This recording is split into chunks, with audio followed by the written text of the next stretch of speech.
আলাদা মাদক বন্ধ হইব কি দিয়ে? এরা যদি একবারে সেনাবাহিনী এরা থামাইতে পারবে, এছাড়া আর কেউ না।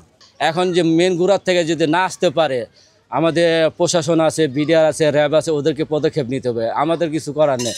যদি এলাকায় না পাওয়া যাইতে খাইব না, মেন ঘাটে হইলে এইটা বদ্ধ করতে হবে। আমি এটা চাই যে সরকার এটা পদক্ষেপ নিক, যে থেকে মাদকদ্রব্য আসে ওদের থেকে আপনার বন্ধ করতে হবে, তাহলে যুব সমাজটা সুন্দর চলবে। কারণ আমি পাই দিয়েই তো খাই, আমি যদি না পাইতাম তাহলে আমি খাইতাম না। যে বর্তমান আইন চলতেছে এগোর উপরে এটার দায়িত্ব হইলো কঠিন। এরা এটা যদি না থাকে তো এটা সাধারণ জনগণ এটা থামাইতে পারবো না। ওখানে ফাঁড়িতে যান, আপনি যে কেন ওই ঘুরে দেখবেন পরে এরা নাই, যারা বিক্রি করতেছে তারা নাই। আবার ওই এরা গেছে আবার এগো কাছে এরা চালাইতেছে। আলাদা মাদক বন্ধ হইব কি দিয়ে? এরা যদি একবারে সেনাবাহিনী এরা থামাইতে পারবে, এছাড়া আর কেউ না। যারা ঘুষ খায় না, পুলিশ বর্তমানে অনেক জায়গায় আমি দেখি অনেকভাবেই পরিচালনা করতেছে, এটাও এখনো চলতেছে। কিন্তু সেনাবাহিনী ঘুষ খায় না বর্তমানে, গরিবের লেগে এরা ঠিক। এরা যে চালাইতেছে এরাই পারবে এটার বন্ধ করতে, মাদক এরা ছাড়া পারবো না। এই মাদকের কারণেই তো যুব সমাজ ধ্বংস হইতেছে। এমন কোনো লোক নেই যে গাঁজা বর্তমানে যে এটা না খায়। আমার সন্তান দিয়ে ছেড়ে দেবো এরকম না, আমার সন্তান কিভাবে ফিরাবো? যদি এলাকায় না পাওয়া যাইতে খাইব না, মেন ঘাটে হইলে এইটা বদ্ধ করতে হবে। কারণ আমি পাই দিয়েই তো খাই, আমি যদি না পাইতাম তাহলে আমি খাইতাম না, আস্তে আস্তে ছেড়ে দিতাম। বা ওই গাঁজার জায়গায় একটা সিগারেট খেতাম, আমার নেশা মানে দুর্বল হইতো। আর ওখানে পাওয়া যায় অ্যাভেলেবেল, সবাই খায়। এইটা বদ্ধ করতে হইব, যে বিক্রি করে তা করে বদ্ধ করে। এটা তো অবশ্যই ক্ষতি। এটা খালি ক্ষতি নিহি, 1 টাকা যে জিনিসটা খাইতেছে এটা আমার সন্তানের হক, এটা আমার ভাইয়ের হোক, আমার মার হোক, আমার বাপের হোক, এটা খাইতেছে না, এটা তো নষ্ট করে হেলাইতেছে। এটা না খাইলে কি আসে যায়? এটা কোনো প্রয়োজন আছে যে আমার খাইতে হইব?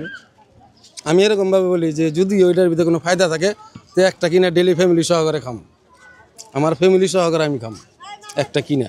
তো এইটা তো কোনো ফায়দা নেই, এটা কী কারণে খাম? তো এটা ধ্বংস না? আমি নিজ নিঃসাগ্রস্ত হইতেছে, ধ্বংস হইতেছে না? তো এইটা একমাত্র বন্ধ করানোর সবার অধিকার, আমার বলে না, সবাই চায় যে দেশের থেকে মাদক বন্ধ হয়ে যায়। যেখান থেকে আপনার মাদকদ্রব্য আসে ওখান থেকে আপনার এটাকে যে গডফাদাররা ওদেরকে আগে আপনি নিয়ন্ত্রণ করতে হবে। এখন যে মেন গুড়ার থেকে যদি না আসতে পারে, আমাদের প্রশাসন আছে, বিডিআর আছে, র্যাব আছে, ওদেরকে পদক্ষেপ নিতে হবে। আমাদের কিছু করার নেই। ওরা নিয়ে আসবে, আমরা নিব, খাবো। মেন হচ্ছে আপনার গুড়াঘর বন্ধ করতে হবে। সাধারণত ছোটোখাটো যারা মাদক, এরা তো কিছু করতে পারে, ওরা যদি না আনতে পারে তো ওরা বেসবো কি কই থেকে?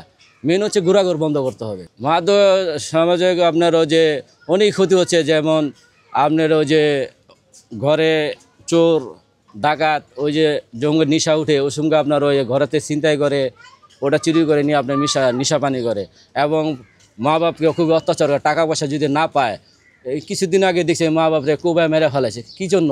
জঙ্গলে তাদের নেশা উঠে, আর সে তো ছাত্র, টাকাটা পাবে কোথায়? সেজন্য মা বাবার উপরে তারা অত্যাচার বেশি করে। আমি এটা চাই যে সরকার এটা পদক্ষেপ নিক, যে থেকে মাদকদ্রব্য আসে ওদের থেকে আপনার বন্ধ করতে হবে, তাহলে যুব সমাজটা সুন্দর চলবে। আমি মনে করি বাইরে যতটুকু শুনছি এটা মায়ের থেকে আসে। মায়ের থেকে সরকারের সাথে আমাদের উপদেশটা এটা বসতে হবে যে মাদকদ্রব্যটা আমাদের দেশে না আসতে পারে। যদি এটা আসাটা বন্ধ হয়ে যায়, আমি মনে করি আমাদের দেশটা সুন্দরভাবে চলবে, এবং মা বাপরা খুব নিরাপদ থাকবে সন্তানের প্রতি। এটা তারা যখন বের হয় অসংখ্য টার্গেট থাকে যে নেশা পানি যখন না যোগাইতে পারে, অসংখ্য অটো রিক্সা বলেন ওই ছিনতাই করে নিয়ে যায়। আমি কিছুদিন আগে দেখছি যে 2টা ছাত্র আপনার অটো রিক্সাকে 2টা চাপ দেওয়া মাইরা ফেলে অটো রিক্সা নিচ্ছে। এই অটো রিক্সাটা বিক্রি করে তারা মাদকদ্রব্য সেবন করছে। আমি সতত মাদক বলতে চাই, আমাদের ডক্টর ইউনূস উপদেষ্টা এই মাদকদ্রব্যটা এটার প্রতি অনেক খেয়াল রাখতে হবে। আর এর মাদকদ্রব্যটা বাংলাদেশে না ঢুকতে পারে, বড় বড় গডফাদারকে তাদেরকে আইনের আওতায় নিয়ে আসুক, তাদের শাস্তিমূলক কঠিন শাস্তি হোক।